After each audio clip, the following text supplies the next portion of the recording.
Welcome back to the programme. In the concert that the Orchestra dell'Arte will be performing at St George's Hall on the 10th of April, the main work will be the Violin Concerto by Mendelssohn. This was one of Mendelssohn's very last major works, and it's quite unusual. Up till then, the concerto had been in the form of 3 separate movements. Now, Mendelssohn disliked the practice that was common at that time for the audience to applaud between the movements. So to stop that, he wrote the concerto in one, running the different elements and the different movements together. It's the most lively and tuneful concerto. The soloist in the concert will be playing the Mendelssohn Violin Concerto on a wonderful old violin.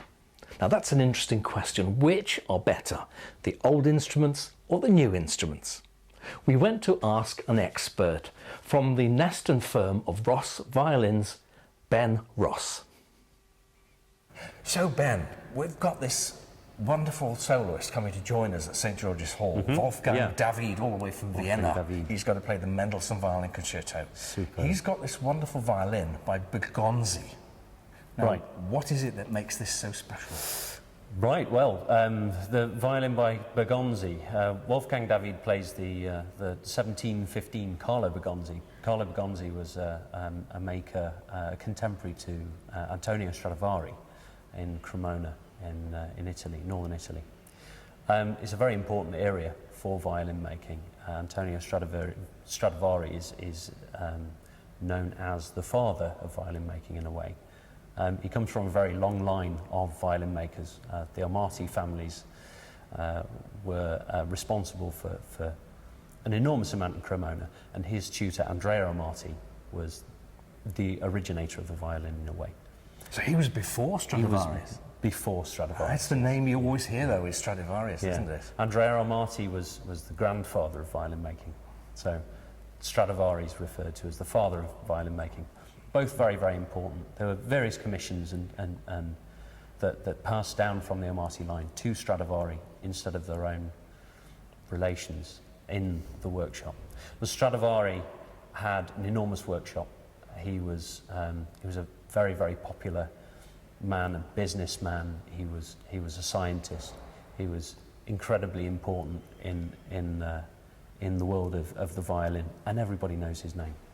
Even those that don't play violin know his name.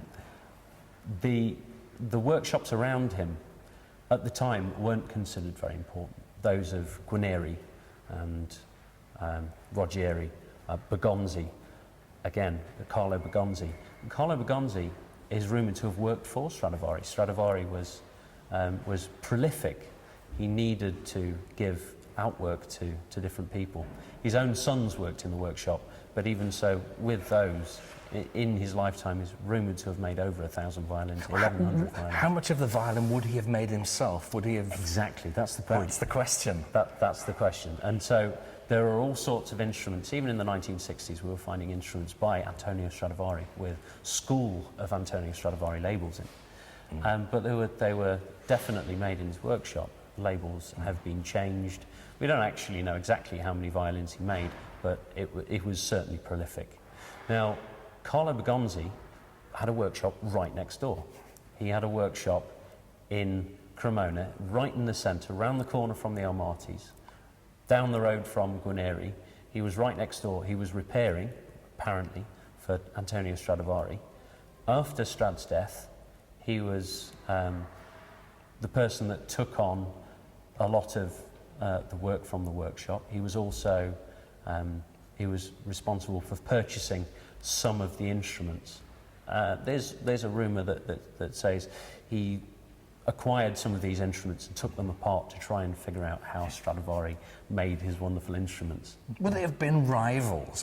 They were rivals in business, obviously. I don't believe they would have been would they have rivals. got on, I think they certainly would have respected each other as makers. Antonio Stradivari had a massive and very, very important relation. Antonio Stradivari had a very, very important reputation.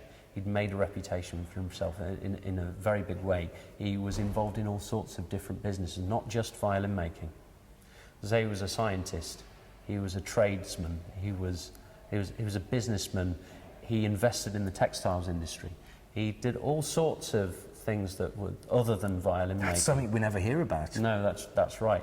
His sons and daughters were in the clergy, but they were also in trade. As an exceedingly family rich business. man, yeah. So it was a family business. Two of his sons were in the workshop, Omobono and Francesco Stradivari. The leader of our orchestra, the Orchestra dell'Arte, is going to be playing on a J.B. Vyom violin. Now, Right. where does that sit in comparison with the soloist's Bergonzi? Well, historically, it's just as important. JeanBaptiste Vyom was a copyist.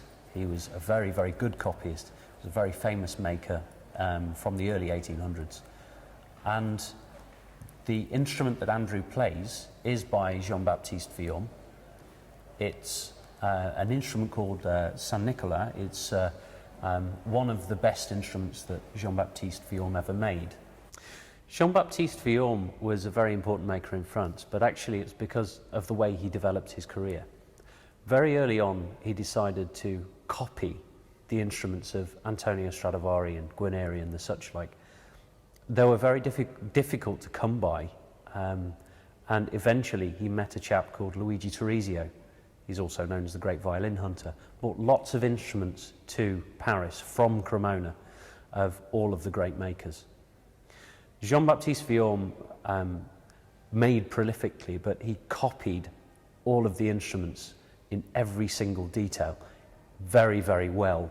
He was a fabulous maker, and that's what makes his instruments so important today. Would he have taken them apart to copy Absolutely, them? absolutely. Gosh, He what a stripped them scary down. thought, stripping down a Stradivarius just to see what's inside it. Well, there's actually Paganini came to Vyom one day and said, "I've heard a Guarneri, I've played a Guarneri, I must have a Guarneri." Vyom got in touch with Torresio. Torresio bought him a violin. It's got a very thick back on it. It's incredibly loud. And Paganini loved this instrument. He played it. He took it outside, took it home with him, put it on the back of the coach, got in the coach. Halfway down the road, it fell off the back and was run over by a carriage. Goodness me. He brought it back to Vyom immediately. He would do, yes. yeah. He said, "I've broken it." And he said, "Don't worry, I'll fix it. That's fine." He took it upstairs to his workshop, repaired it, and the story goes, apparently he repaired it, but he didn't just repair it, he copied it.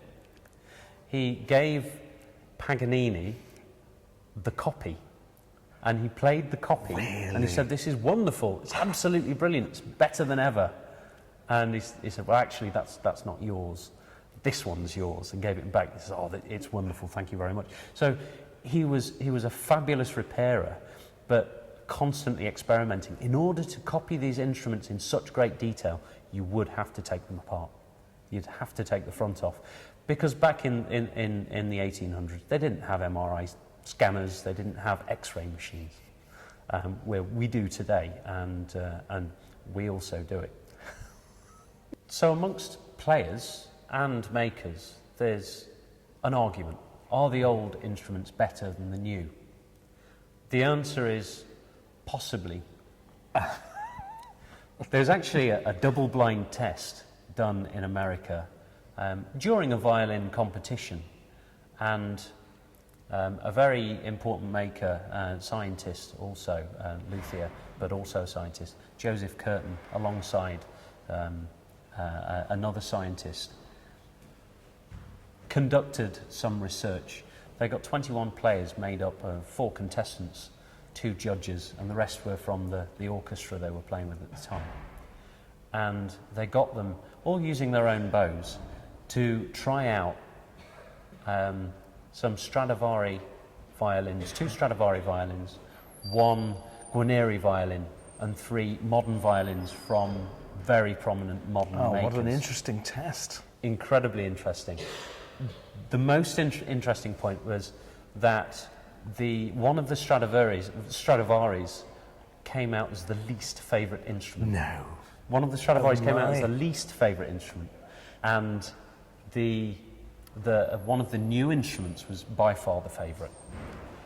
How interesting. It is. I mean, it was a ratio of 13 players preferred the new instruments to the Oh old. my, that's not even a Out of small 21. majority, is it? Yeah. Why? Well, it's because we make them in such an accurate way. We copy them. The methods that the old master violin makers used to use, are they the same methods that are used these days? To a certain extent, yes. I mean, I'm sure that if Stradivari, for example, had a belt sander for squaring up blocks, he definitely would have used it. Instead, he was using a sandpaper of sorts. He was using dogfish scales.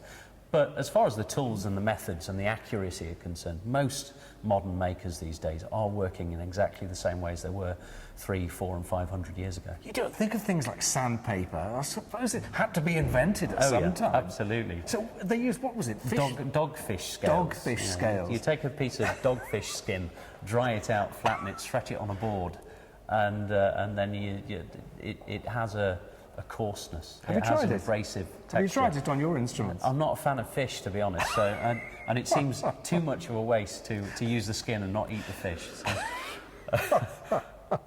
So, fish scale sandpaper. I wonder if they've got that at my local DIY shop.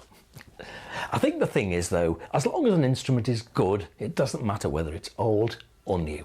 I'm very much looking forward to hearing the Paganini violin. The concert is at St George's Hall, 10th of April, starts at 3 p.m. Hope to see you there.